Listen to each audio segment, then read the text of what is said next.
Sonic Highways, the 8th studio album from the rockers Foo Fighters. Documentary series to go along with it on HBO. My name is John, and it's time to dive into an album review. I wanted to talk to you about this record because how could I pass it up? It's the Foo Fighters, one of my favorite bands. Started about 20 years ago after, the unfortunate demise of Nirvana after the loss of Kurt Cobain. At 95, saw that self-titled release, and from there, a band formed, a lot of drama through the years, band members coming, going, coming back. Of course, I'm referring to Pat Smear, the guitarist there, and now they've been with their current lineup for, about 8 years or so now, since the Skin and Bones live concert performance DVD. Pat Smear returned for that, and their sound has kind of shaped and taken a lot of different forms since then. I say that only because they experiment a lot. They like to do big things, and when I say they, it's normally Dave Grohl, and the rest of the group just kind of follows after. Now, of course, I am on Twitter, Facebook, Instagram. Find me, links in the description down below, and of course consider donating to the channel if you like the content that you see here. Sonic Highways is a big experimentation. I say that only because this was recorded in 8 different cities. 8th studio album with 8 songs. Lots of 8s all over the place on Sonic Highways. I think that it's a cool thing, but unfortunately I think the listeners can kind of see the seams unraveling in some parts and some aspects of this record. Of course, there are 8 different musical guests, one for every single track on this record, if not more than one, and I think that was a bit unnecessary if you ask me. Dave Grohl had a very strict plan, and he meant it when he said that, and he followed the same formula for every single record. Basically, he would pen the lyrics last minute. The music had already been pretty much written. They had the guests that they know they wanted to work with, whether it be New Orleans or New York City or Los Angeles or Seattle. They knew the people they wanted to work with, and once they included them in the songs, half of the time, I don't even notice the contributions. I understand what they were going for here. They wanted to work with people that were native to that area, whether it be Ben Gibbard in Seattle of Death Cab for Cutie fame, or with Gary Clark Jr. in Texas. I found out that I started enjoying this record a whole lot more whenever I stopped trying to focus on, hey, which artist is which track, which featured guest that is, which city is this what about. I mean, sure, it has references to these cities, but it doesn't necessarily define this song and say, hey, I can only enjoy this if I've ever been to Chicago or if I've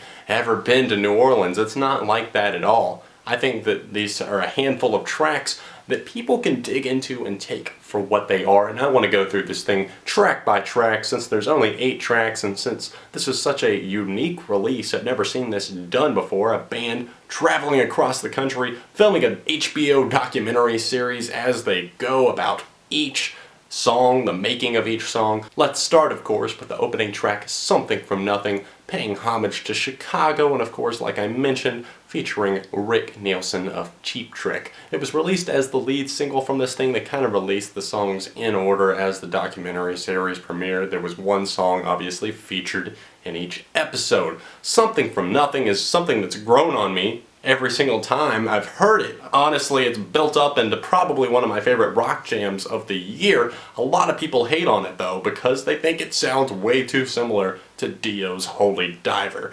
I don't think people understand that there are a lot of chords in music and sometimes they're gonna sound similar, especially if it's a guitar-driven track, which Something From Nothing definitely is. I love this song for what it is. A lot of people are thinking that they're looking for a whole lot more than just a Foo Fighters song. That's not the case here. Look for something that's instantly recognizable as Foo Fighters. It's a straight up rocker. It does kind of have a slow lit fuse on it that just sees Dave building up and then crashing into that signature howl that he does. He gets pissed off. Fuck it all. I came from nothing, he yells on this track as the guitars crash all around. It gets downright funky in some parts. Absolutely loving this tune. Track number 2 is Feast in the Famine. Takes place in the United States of America's capital, Washington, D.C. That's where this one was made, and it features the long-running punk group Bad Brains. I actually caught them live a few years ago, and it was pretty interesting. I think Feast in the Famine is pretty middle-of-the-road rock to me. I love the guitars on this thing, but the lyrical content moves me in absolutely no way. hey man, that whole thing during the chorus. I don't know, I'm just not grooving with this track. Something about it feels very stale, very formulaic. At the same time, there are extras in there that make me want to like it, but I'm not fully coming around on this track. Congregation is track number 3. Took place in Nashville, Tennessee, and it features legendary country singer Zac Brown. It feels like it could have earned a spot on their 2005 album In Your Honor. Grohl sings this line on here that several have noted, but I feel like it's worth pointing out. I've been throwing knives just to see where they land. That kind of feels like what he did with this record, and I'm not slamming Sonic Highways. You'll understand by the time this review ends that I am enjoying the majority of this record, but it does feel a little bit, I don't know, out of order, cluttered sometimes, a little bit messy. It feels like a compilation of singles to me rather than just a flowing record. And throwing knives to see where they land,